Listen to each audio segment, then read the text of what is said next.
What's up, everybody? And today we're checking out a really cool video. Russia's plane with backwards wings, the Sukhoi Su-47. This is by the legendary Found and Explained, probably the best YouTube channel for military aircraft videos.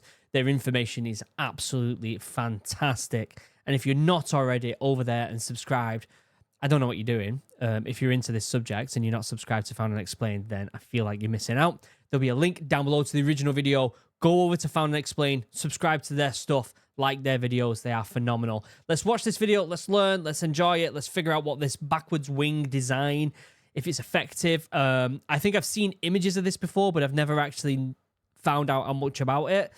So this is going to be an interesting video. Do I need to say anything before I get started? I don't think I do. Oh, I do. Morale. My new business. Guys, Morale, the drink, is now officially been announced to the world. Let me pull myself up real quick. Just real quick. I'm super passionate about this. Super passionate about my mushrooms right here. Sell me mushroom stuff. I'm super passionate about it. I am making a drink, a mushroom drink, called Morale. And if you want to be a part of the process of the drink development and all that lot, you can sign up. I'll leave a link down below to the website and the Discord. You sign up to the website and the Discord, you'll become an original, which means you have direct input and behind-the-scenes access to Morale.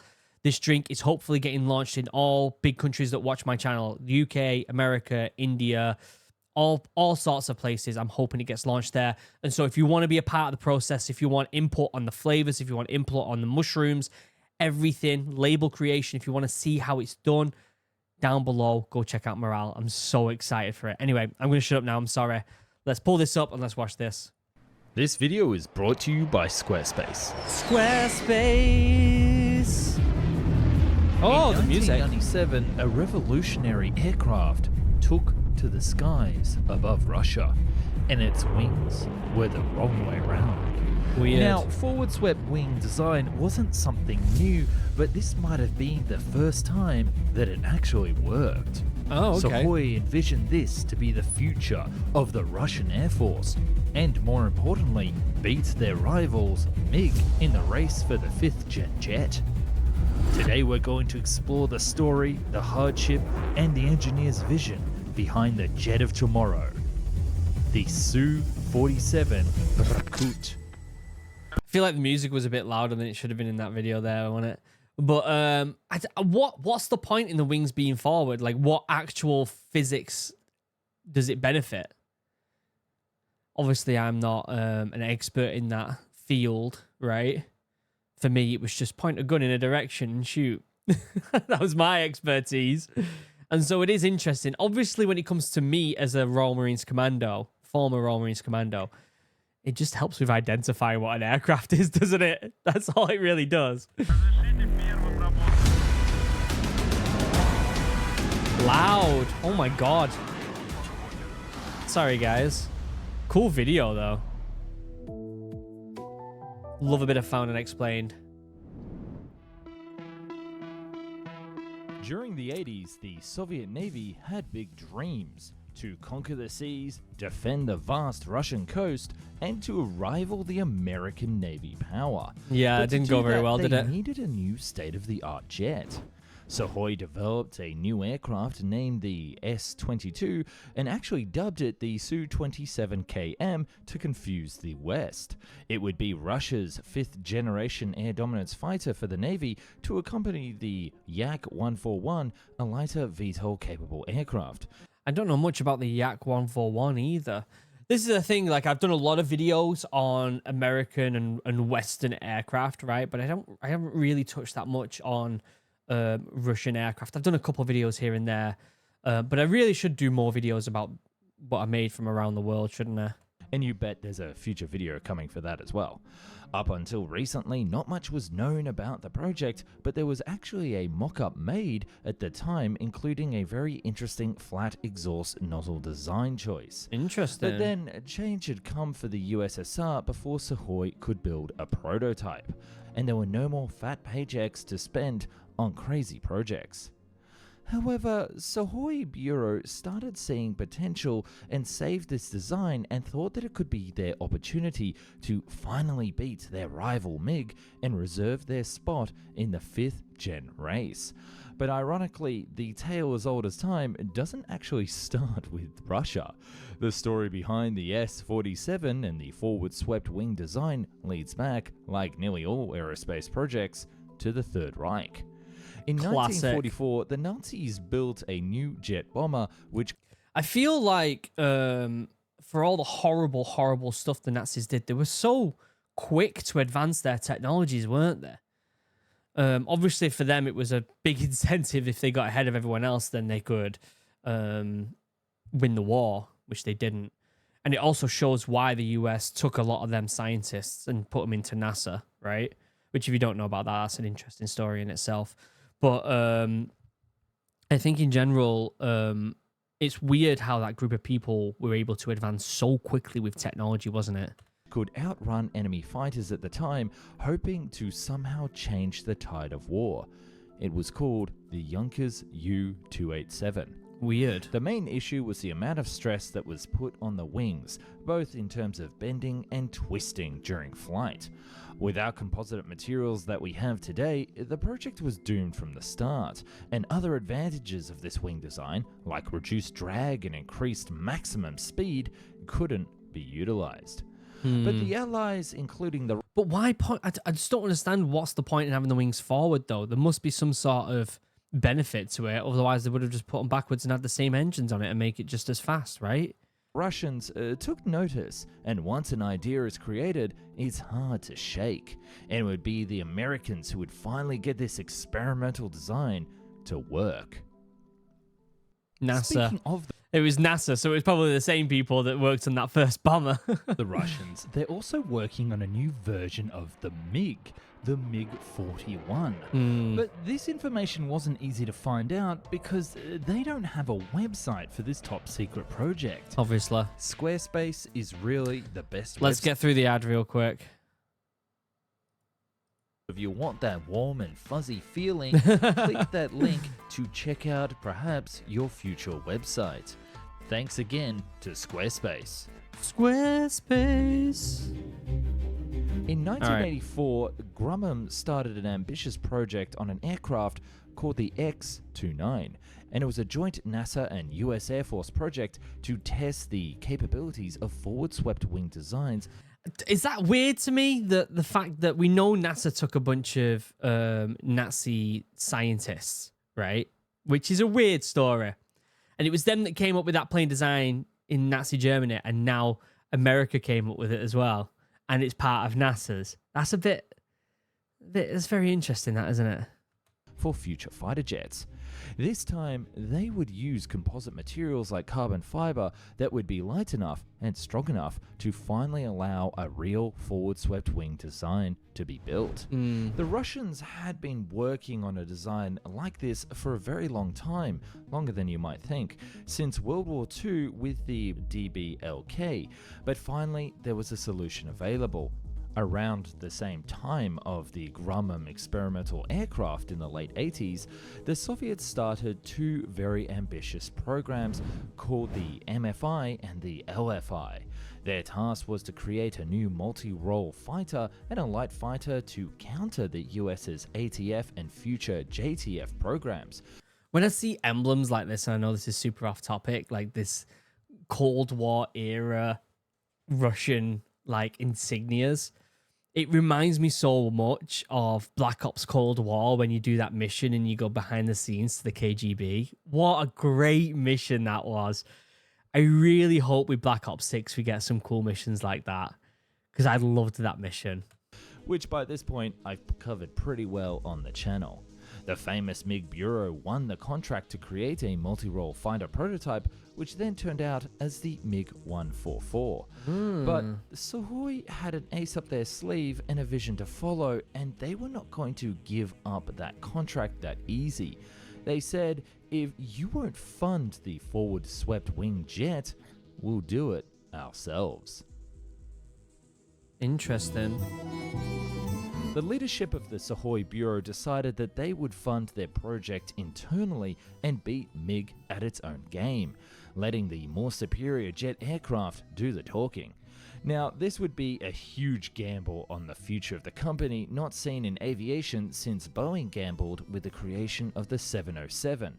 And like Americans, they would build a full prototype first. The aircraft was redesignated as the S-37 and they got to work. By 1997, it was ready to take to the skies. So now, unique. Let's talk about the most futuristic and most powerful jet the Russians might have ever created. It makes you wonder how much design goes into being able to ID an aircraft, right? Like, obviously, if the aircraft is at a distance, you're not going to be able to tell until it gets. There's a certain distance away an aircraft can be where you're not going to be able to tell the difference between an F-22 and an F-35, right? Like, obviously, you can see the differences, but at a certain distance, you can't. But if at that same distance where you can't really tell the difference between them two, if this aircraft moved up and you saw the wings, you would instantly be able to tell what it is. And so I wonder how much design is put into people being able to identify that stuff. And boy, the engineers went crazy with this aircraft, just like Homer Simpson when he designed his own car. Like the X-29, the flaw of the forward wings were solved with the use of carbon fiber and composite materials.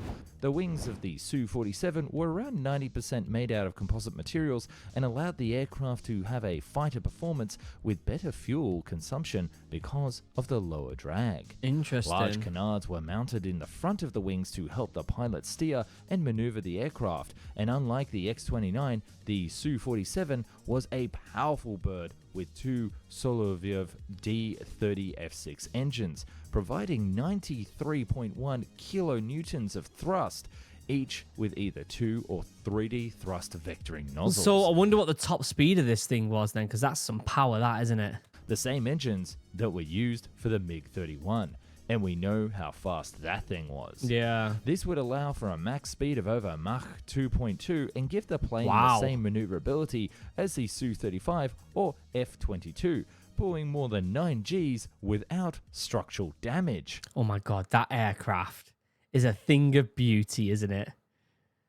It should be an art display. That's what that should be. It's unreal. That machine has got to be peak performance of mankind right there.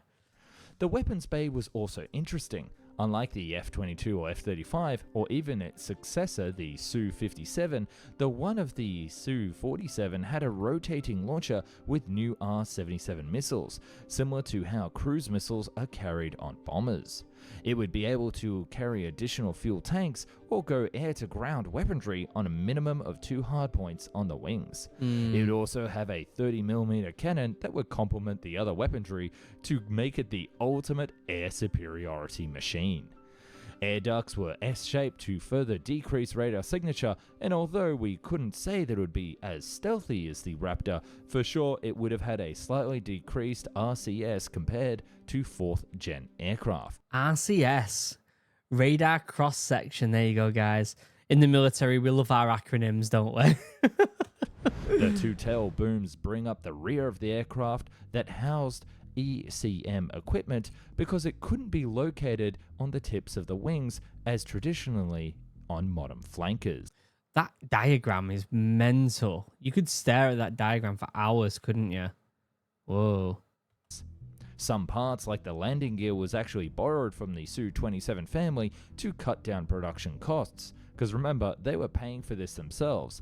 But it featured a glass cockpit and steering controls were on the sides, like with the Su-37, which is actually quite uncommon for the Russian aircraft. So in That's a good point. We haven't really seen many videos of the inside of the cockpit of some of the planes we've looked at. Like even the F-35 and the F-22 and the F-15, 16, all that. I haven't really seen many images of inside the cockpit. In 1997, with this incredible machine built, the Golden Eagle performed its first flight. Whoa. If it was so superior, why didn't the Russians use it? True. It probably just wasn't superior. The jet Just like all things Russian, they get hyped up to be amazing and they end up being a letdown, don't they? It first went on display to the public at the Max Air Show in 1999. Wow. Supersonic tests were completed during the year 2000, and the plane became a testbed for all the new technologies that were developed for a new age of Russian fighters. Initially, it was limited to Mach 1.6, but some sources say that speeds over Mach 2 were achieved with the jet. However, issues with the wings started to plague the aircraft at such So they were still having issues with it. This is why it didn't take off. This is why it didn't do well then. They were still having manufacturing difficulties. speeds, and it was yet another problem to solve with a very limited budget at hand. And in 2001, it was finally redesignated from the S-37 to the Su-47 Berkut. Interesting. By 2002, over 150 test flights had been carried out to 150 test flights is actually quite a lot, isn't it? That actually must have got quite far in the development then. complete various tasks and gather other data. And by this time, all the effort that the Bureau had put into the project had finally paid off. After many delays and problems, the MiG-144 was cancelled along with the MFI and LFI programs back in the year 2000. And a new program called the PAC-FAR was started, with Sukhoi being chosen as the contractor because of its success for the development of the Su-27, financial stability and exports. But the critical factor was the success with the development of the experimental platform such as the Su-47. But as we know today, the PAC-FAR program didn't actually choose the Su-47. Yeah. Why? Again, it must have just been manufacturing difficulties. The idea of the plane is really cool, and the theory of the statistics, like of the stats that it can produce, like the speed and maneuverability, are all great and everything. But the reason it didn't get chose, and I'm almost guarantee, is because it just couldn't perform like it said it should be able to. That's what it will be. The government decided to further push the development of the Su-35 based on the Su-37's experiences and make it Russia's new 4++ Gen Air Superiority Fighter, as they were working on a new stealth aircraft to enter service, and there were also some budget cuts prolonged by the development of the PAC-FAR over many years. The Berkut actually flew for a couple more years, being a testbed for many different technologies, avionics, radars, EW systems, etc. And by the time the Sukhoi finally got the funding and green light from the government for the PAC-FAR program, the design was already outdated and obsolete, and they needed to base their new 5th gen fighter around something more familiar and future-proof. Yeah. This led to the Su-57. How many times do we see that in these videos, though? That by the time the development's done, it's already outdated. Like, there's like that weird sweet spot, isn't there? Where it has to be developed quick enough to stay relevant, but also be good enough, right? Which is a really weird thing, because sometimes it takes a while to build these things, doesn't it? With a more traditional stealth design inspired by the YF-23 and F-22 Raptor, but it was the Su-47 that made it possible for this aircraft to enter serial production and become the first Russian operational stealth fighter in history. Yeah. Cool video. In 2009, the legendary Su-47 was finally displayed to the public again, now being a legacy and a testament to the willpower of the engineers and test pilots working for Sukhoi during the 90s and pushing through all the hardships to beat MiG and write the modern history of the Russian Air Force. And there you have it. Maybe it was too complicated and maybe it could never work. But we can definitely say that this one was a win, at least for Sukhoi, and many of us aviation enthusiasts. This was always that design that we would go back to admire and even fear because of its sleek but dangerous look. It's such an iconic look. And do svidaniya. What was that you said at the end there? It's such an iconic look, isn't it? Another great video by Found and Explained. The where did the... I don't know who the researchers are. Does it say in the description? No. They got a new channel. Let's have a look. Escape Velocity is their new channel. Interesting. Whoa. The research that they do for these videos are just absolutely brilliant, aren't they? Go and follow Found and Explained if you haven't already. Don't forget to go and check out Morale down below. I'd love to know your thoughts on this video. What do you think of that iconic wing design? Do you think it's just a bit of a gimmick? Is there actual reasons behind a wing design like that? Let me know what you think in the comments. Again, don't forget to check out the original video. Don't forget to check out Morale, my new passion project. Very excited about that. And until next time, I love you all. Have a wonderful day. Goodbye.